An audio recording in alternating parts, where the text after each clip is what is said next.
You made your choice and I made mine. Ray immediately realized that this was about intervention. What is it? His daughter, Christine, was obviously the spokesperson for the group. We wanted to talk to you about Mom. Ray looked at his wife, but her expression was impassive. He hoped it wasn't what he thought it was. He looked at his daughter again. What about Mom? Mom told us about Luke. She told you, didn't she? Ray asked incredulously. Yes, and about your problems. Ray just stared at his wife, shocked that she would share such personal information with anyone, let alone their children and grandchildren. My problems, as well as this whole story in general, are none of your concern. But Mom's happiness is our business. Mom's happiness is your business? I suppose that means that my happiness doesn't matter and I have to give up everything I care about? Christine sighed. But Mom has needs and you can't meet them. If you had needs she couldn't fulfill, do you think she would stop you? For the first time since this whole thing started, Josie flinched and suddenly found a spot on the dinner table that interested her. Doing so, she said, Christine, stop. Everyone looked at her, then at me, and I started laughing. Christine, I think you just made the biggest mistake ever. Then I asked, would you like to hear an interesting story? Josie stood up and yelled, Ray, don't do that. But I laughed and replied, it's your mess, you deal with it. So where do I start? Christine, when you were born, your mother gave up on love. For almost 3 years she couldn't fulfill my needs. She even wrote me a letter about it, which I have right here. Let me quote it. With a theatrical wave of my hand, I pulled the letter from my top pocket. I had kept it in my sock drawer all these years, as I was pleased that I had sacrificed part of my life for my wife's love and happiness. Now, I wanted to see my wife squirm at the hypocrisy of her own words, as I quoted directly from her letter. Ray, I know you have needs and I just can't fulfill them right now. It would be so easy for you to go out and find a woman who could do it. But if you did, the pain you would cause me would be immense and our marriage would not survive. I am asking, no begging, please don't go outside of our marriage. I need you to put your needs aside for a while this depression dissipates. I don't know how long it will last, but hopefully soon. Please remain faithful to me as I have been faithful to you if the roles were reversed. So for almost 3 years we had no love. At the end of the 3-year period we made love once. And the result was Leo. It took another 4 years of infrequent lovemaking, meaning once every 2 months if I was lucky, before our sex life began to return to normal. So Christine, your mom and I hadn't made love very infrequently for almost 7 years. And I hadn't looked beyond our marriage. Was I a devoted husband or a deadbeat?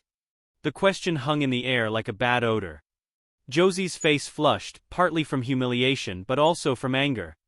I knew that quoting her own words wouldn't please her, because she always thought I should give her more than she gave me. Christine was knocked out but still pulled herself together. Dad, it was a long time ago and you may never recover, so Mom may never experience it again. My laughter filled the room. I looked at Eric. I realized that Christine is going through a similar period right now. If I were you, I'd go out and make love to anyone who wants it. Because in 20 years, she's going to put the horns on you too. Christine blushed and asked, who told you that? I simply replied, your mom told me a few weeks ago that you have the same problem she does. I assume you won't mind Eric getting his needs met?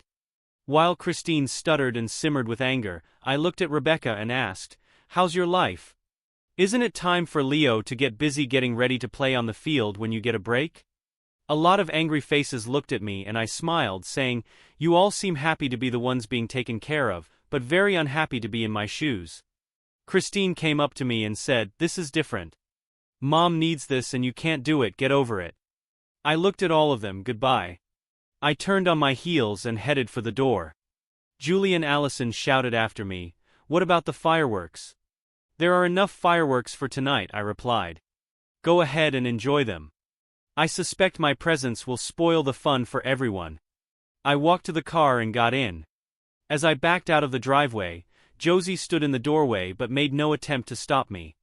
For a while, I drove around not knowing what to do. After all, today was the 4th of July and everything was closed. One day, my cell phone rang with Rebecca's number on it. She had left a voicemail saying she was sorry about the ambush, and that she and Leo agreed that it was wrong. But Christine had basically forced them to agree with her. About 30 minutes later I was outside the firm's office, so I drove up, parked and went inside. If anything, I should have had a cup of real coffee. Josie had put me on decaf and I hated it. Sitting down at my desk, I decided to write a list of possible options. Without thinking, the first word on the list was divorce. I don't know why, it was just there in front of me. I sat there enjoying my coffee, thinking about that word and realizing that I had no choice if I wanted to be honest with myself. I gave up my needs for her, but when the roles were reversed, she refused. No matter how much she hid, everyone would still find out and I just couldn't live that life. No, it would be a divorce. So what's next? The words "were to live and divorce lawyer" appeared on the page like magic. I opened my computer and typed divorce lawyer into Google. Page after page of results appeared. At the top of the second page was a name I recognized, Lindsay Logan. She was handling a divorce case for one of my golf buddies, and I knew her in passing from a charitable organization we both supported. She was young, attractive, but that just made meetings easier, and acted like an elephant in a china shop when the situation called for it. I went to her web page and filled out a form proposing a meeting. An automated response came to my email saying that I would be called back within 24 hours and offered to meet. Now, about where to live. I couldn't live alone. I couldn't cook, clean, or wash my own clothes. But I didn't want to go into a nursing home. As I was thinking about this, a commercial I saw came to mind. It was an advertisement for a nursing home on the far side of town. It housed people who were recently divorced and needed exactly what I needed, a housekeeper. Each person had their own apartment. The front door led out to the parking lot, and the back door led into a space where a small restaurant provided meals, laundry, cleaning and ironing of clothes, and a maid to clean the apartment. After a few Google searches, I had the phone number for this establishment. I called, forgetting what day it was, and was surprised to be answered. It turned out that the manager or assistant manager were on the premises 24/7, and would be happy to show me around any time. I asked if I could come in now and was answered. Sure, why not? The drive from the office to the property took about 45 minutes, mostly due to road closures for the fireworks display. The manager showed me around the property and the apartment that was up for rent.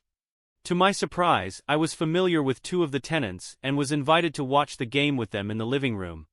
I had a great time with old buddies and a few new ones. I even managed to have a beer. After the game, Sam, who we used to go fishing together before we got married and lost touch, asked me why I was here.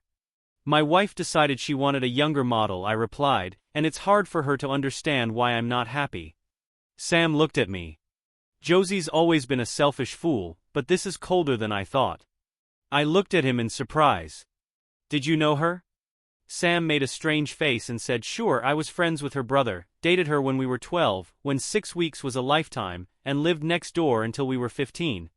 I wondered, I didn't know that. When we went fishing, you lived in Hillview. Yeah, Sam replied. My parents moved there just before we met, and then we kinda lost touch when you were dating Josie. I guess she didn't want you around me and kept you away from me. If you remember, you always had weekends where the guys would go out and stuff like that. You lost touch with all the guys. How many of your friends now were your friends before you met Josie? And how many were Josie's friends after you met?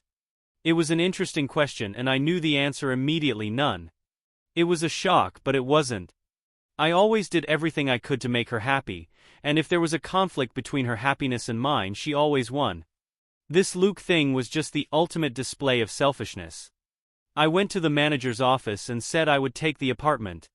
We did the paperwork and I pulled out my card to put down a deposit. The manager looked at it and said, I think you should open a new account before you pay me. You don't want your future ex-wife to know where you are, do you? I didn't even have time to think about banking, phones, etc. He suggested I go to a new bank and open an account tomorrow. He looked at my phone. Upgrade this brick as well. You'll need a smartphone for banking and social apps. I had a face that made him laugh. Don't worry, 1 week here and you'll think of your smartphone as an old friend. I drove home to an empty house. The fireworks were already over, and I knew they would dismantle the canopies and get home around 11:30 in the evening. That gave me 45 minutes. Once in the office, I gathered all the financial information that the attorney had requested in the email. I kept everything in folders, so it was easy to copy everything. Put it all in the car and sat down as the others came through the door. Everyone stopped and looked at me like I had just burst balloons. Christine turned around and said, "Everyone go home. Mom and I are going to finish this with Dad." The rest of us couldn't wait to get out of the house, leaving Josie and Christine standing in the doorway looking at me while I sat in my chair and watched them. Josie started by asking me, "Why did you bring up our personal problems?" They were personal, and this letter was written from the heart. "I'm upset that you used it against me." Christine continued, "You ruined a day that was supposed to be perfect with your crap, and then ran off like a cranky child." I didn't move or speak, just stared at them. Eventually, Josie yelled out, "Well then say something, we need an apology. And then I expect you to call Luke and tell him that the body bag phrase was over the top." I started with Josie and then I announced, "Your affair is over. If he ever shows up in this house again, we're divorced. Now get that excuse-making daughter out of this house before I say something she'll regret." Christine looked at me with disgust in her eyes. "There will be no divorce, so figure out how to deal with your bruised ego. And if I hear you lay a finger on Luke, you will never see your granddaughters again." I stood up and walked over to Christine, intending to intimidate her. It was obvious that the look on my face scared her, as my anger boiled over and she took a couple steps back. Josie stepped between us and said, "Christine, go away and I'll deal with your father." As Christine swiftly left the house, Josie said, "How dare you threaten your daughter like that?" Walking up the stairs, I said, "I'm moving into the spare room. I'm sick of being in the same room with you. Sleeping in the same bed is out of the question." I moved some of my stuff into the spare room and locked the door. Josie used the spare key to unlock it, but I stood at the door and said, "I'm going to push you out of this room if you don't leave. I have no interest in being with you." Her face reflected surprise and shock, but she backed away from the door, which I immediately closed in her face. I slept pretty well, all things considered, and the next morning I was up and out before Josie got up. The first thing I did was go to the office to ask for a few days' vacation. I explained to my supervisor what had happened, and he said it was okay to take a week off without triggering my vacation entitlement. At 9 the next morning, the attorney's office called and set up a time for me to meet at 3:30 in the afternoon. I agreed at that time and then went to the bank to open a new account. The bank employee showed me how the banking app worked, and I verified that it was very simple. Everything was set up to transfer half of the funds to my new account. I then went to the mall and bought a new cell phone and a contract. I went back to the bank and they set up the mobile banking app for me. After that, I went to the nursing home and used the banking app to pay the deposit. From there, I went to a furniture store and ordered a new bed, furniture, TV, etc. for my new apartment, asking for them to be delivered to the apartment by Wednesday. At the store next door, I also bought 2 large suitcases. At 3:30, I was sitting outside my future lawyer's office. The receptionist told me to come through, and as I entered her office I was shocked. I always remembered Lindsay as attractive, but now she was a vision sitting in front of me. She looked up and smiled. "You've changed since the last time we spoke," I said. The smile turned to laughter. I was about 15 years old. "I hope I have changed, and hopefully for the better."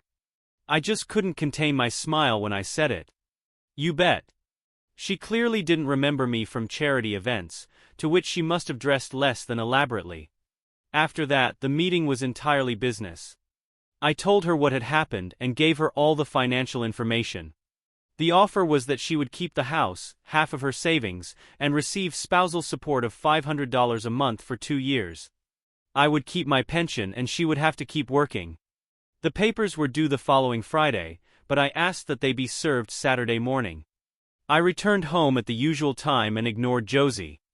I moved all my things into the spare room, and then took the opportunity to pack my new suitcases discreetly for her. The next morning I carried them to the car and left while she was still up. I left the suitcases in the apartment. I'll unload them when the furniture arrives. All that was left in my old house was a week's worth of clothes and everything dirty. After checking a few things, I headed to the office. The boss asked what I was doing there. Nothing to do, so I might as well get some work done. In fact, I had a very productive day and arrived home about an hour later than usual, grabbing a bite to eat at a health food store near the office. Josie looked at me and said, "I cooked the lamb but it went bad. Why are you late?" I just looked at her. Never mind, and went to the spare room, locking the door. I heard Josie knock on the door. "We need to talk. We can't go on living like this." I opened the door. "Wow, Sherlock, I can't live with you cheating on me every weekend. Until this is over, nothing is going to change." Her face turned red and she screamed, "You have no respect for my feelings, needs, or happiness. You have to man up and work on this marriage, or it will be a thing of the past." I started laughing. "I think you need to look in the mirror and say that because you definitely have no respect for my feelings, needs, or happiness. Now please leave me alone." The rest of the week passed in silence. On Thursday, I went after work to put all my stuff away since new furniture had been brought in. I also went to buy new bedding and other necessities. On Friday, I gathered all my dirty clothes into a bag and took them to the laundry room at the new house. Saturday morning, I got up and packed the last of my clothes and medications into a bag I took with me to the golf outing. Then I went downstairs. Josie was sitting at the table and said, "If the golf doesn't happen because of the rain, don't get home until 10 o'clock so you don't see anything you don't want to. So there you have it. You don't care about my feelings. You're continuing your relationship with this Luke guy, and I have nothing to do with your plans." She looked at me with a sad smile. "You're the most important thing, but you can't take care of that part of my life. So I need someone to help." I stood up. "Okay, you made your choice and I made mine." I headed for the door and she asked, "What, no kiss?" Turning around, I laughed at her, "Never again." I drove to Lindsay's office where I met with her and the bailiff and drove back to my old house in the bailiff's car. We parked a few houses away from the house and waited. Around 8:30, Luke pulled up to the house. At 8:45 the bailiff came to the door. It was several minutes before Josie answered, and it was clear from her clothes that they had wasted no time. I saw the bailiff turn to her. She nodded. Then he pulled an envelope out of his bag and held it out to her. She refused to accept it. He spoke to her again, and this time she took the envelope. As he left, I saw Josie open the envelope, put her hand over her mouth and slam the door shut. Less than 5 minutes later, Luke left the house and drove away. The first call was from Christine, and it rang 10 minutes later. I picked up the phone and heard the tirade. "What is this crap? Divorcing my mom for what? Being nice to her?" I let Christine speak until there was silence on the phone. I sat for another 30 seconds, then I said, "Are you done?" A new stream of swear words began, which I just let pass my ears. Finally she stopped and asked, "Well?" My answer, "Well, what?" made her hang up. Lindsay and I finished the final papers so they could be turned over to Josie's attorney. I also gave Lindsay limited power of attorney, and the right to represent me in court in case I failed to appear. As I was leaving, I saw Leo parked outside Lindsay's office. He looked at me and said, "We're all looking for your car. I'm here to drive you home so you can get this nonsense over with." I walked past him and headed for my car. But when I reached for the door, he held out his hand, preventing me from opening it. "Get in my car now." I didn't move from my seat but said, "If you don't take your hand away right now."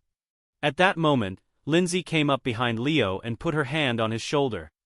"My client wants to leave and you are preventing him from doing so.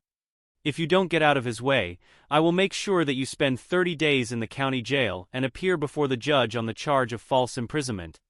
And you won't like it because you are too beautiful to spend 30 days in the county jail."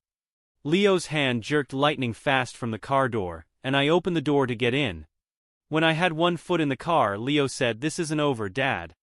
You're not divorcing Mom and moving out of the house." With those words he walked to his car. Lindsay looked at me. "I suspect this is going to be messy," and walked back to the office. I got in my car and drove to my apartment, making sure I parked my car so it wouldn't be visible from the road. I met with my housekeeper on Sunday, and we discussed my medications, diet, and other things related to my heart condition. They had a system in place to make sure all medications were taken and all meals met dietary needs. It all blew up on Monday afternoon. Lindsay called me and told me that Josie had appointed an attorney. And the first thing they did was issue a protective order, stating that I was unable to care for myself, and asking the court to put me in Josie and Kristen's custody because of the need to monitor my heart condition.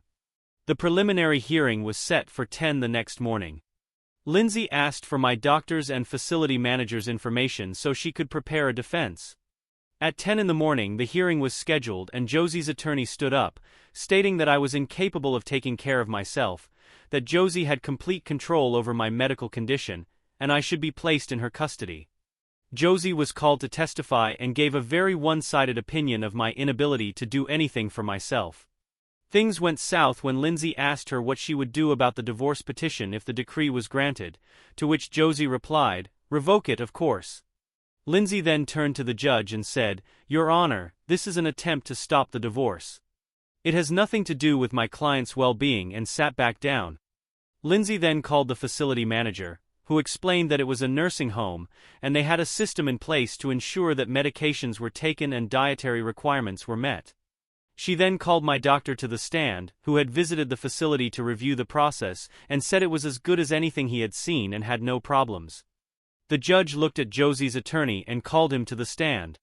After a heated discussion, the judge said, "I will not grant this order, as it is obvious that the medical evidence is contrived, and the real reason is to try to stop the divorce, all dismissed." After we left, the doctor turned to me and said, "Call me, I've looked at your medication charts and I think we need to review them." Christine stayed behind Lindsay, and as the doctor left she said, "Dad, this isn't over, you have to get over your ego and get back to Mom or she will get mad at you and actually sign those papers." I laughed, "Please let her do it and hurry up." The next day I was sitting in the doctor's office and he said, "I noticed that you are still taking a very high dose of ACE, which is causing your blood pressure to be too low. I think we need to take you off of it altogether. At your last checkup your blood pressure was indeed too low. Starting today, I want the dose reduced by 10 milligrams a week. I will send a letter to Mrs. Davidson at your new address." Over the next 2 months, the dose of blood pressure medication was reduced to 0. About 2 weeks after the last appointment, Sam and I were sitting watching TV when the manager brought in a woman who wanted to rent one of the apartments. I found her immediately attractive, and the slight arousal was a strange, disconcerting, but very pleasant sensation. It was something I hadn't experienced in a very long time. The first hearing on the divorce petition eventually took place after Josie had put up every possible obstacle. Lindsay presented the petition as a simple, irreconcilable divorce, and asked that it be granted without delay. Josie's attorney came forward and said that the reason for the divorce was a misunderstanding on my part, and asked that 12 counseling sessions be scheduled, which was the maximum in our state, so that we could work out the issues and find a way to move forward. The judge looked at Lindsay and said, "Your client has been married for a long time. I think they should see if anything can be salvaged." Then, addressing the court as a whole, he said, "I am scheduling 3 counseling sessions, after which the counselor must report back to me on progress. The counselor must be agreed between the parties." The decision about the counselor was traumatic. Josie's first suggestion was to use one of her friends from the golf club. This suggestion was immediately rejected, and we eventually settled on a counselor who Lindsay knew was impartial. The first session went badly from the start. Josie began by saying that she had needs, and that it was unreasonable of me to prevent them from being met. When I explained that adultery was involved, she became furious, saying that it was a simple need, and that I was not up to the job, and how could I expect her to remain faithful under those circumstances? When I produced her letter, which she tried to snatch from the counselor, saying it was irrelevant, the counselor lashed out at her, stating that she clearly did not see marriage as equal. The second session was even worse, as Christine stormed in mid-session and demanded that the counselor tell me to stop being selfish, and tell the judge to stop the divorce. After the second session, the counselor wrote a letter to the judge and said there was no point in continuing, because there was no prospect of saving the marriage. Over the next 3 months, Josie's attorney used every procedural tool to delay the divorce, asking for medical and psychiatric evaluations, claiming that I was mentally unstable, and that my medications made it impossible for me to make rational decisions. The final Hail Mary came 2 days before the final hearing. I was found capable of making independent decisions, and Lindsay filed a motion with the court to make that hearing final, a motion that probably should have been granted. In the evening after dinner, I sat in the living room and talked with Angela, the new tenant whose presence had caused me to stir. We had become friends, and the mutual attraction grew with the excitement in me. I spoke to the doctor again, who explained that my ACE dose was too high and I literally couldn't pump blood to my extremities. It turned out that Josie had demanded that the medication be kept high, believing it would be better for my health. While we were talking, 2 police officers and an elegantly dressed man came up and asked who I was. When I gave my name, the man handed me an envelope stating that my children had been granted temporary rights under an indefinite power of attorney, and I was to be placed in protective custody until a full hearing. As I was being physically escorted out of the building, I yelled to Angela to call Lindsay Logan, my attorney, and ask her to find me. I was taken to a local hospital where I was placed on a bed in a secure ward. About 2 hours later I heard Lindsay at the counter, but she was told that the attorney's POA, a legal authorization that gives an agent or trustee the authority to act on behalf of a person called a fiduciary, had instructed that she was not allowed to see me. At 9 the next morning, Lindsay and the bailiff entered my room, and the nurse following them said, "You can't come in here." The bailiff turned around and handed her a piece of paper that said, "This is a power of attorney that says we have the right. If you obstruct me, I, as a representative of the court, can use any means necessary to gain access. And believe me, after what happened to him last night, I will not be gentle with you." The nurse quickly stepped aside, and Lindsay walked over to me with the words, "Get up quickly and get out of here, they're going to try to stop this." The bailiff unlocked the handcuffs and we literally ran out of the hospital and into a cab. Lindsay drove me to her house and sat me down over a cup of coffee to explain everything.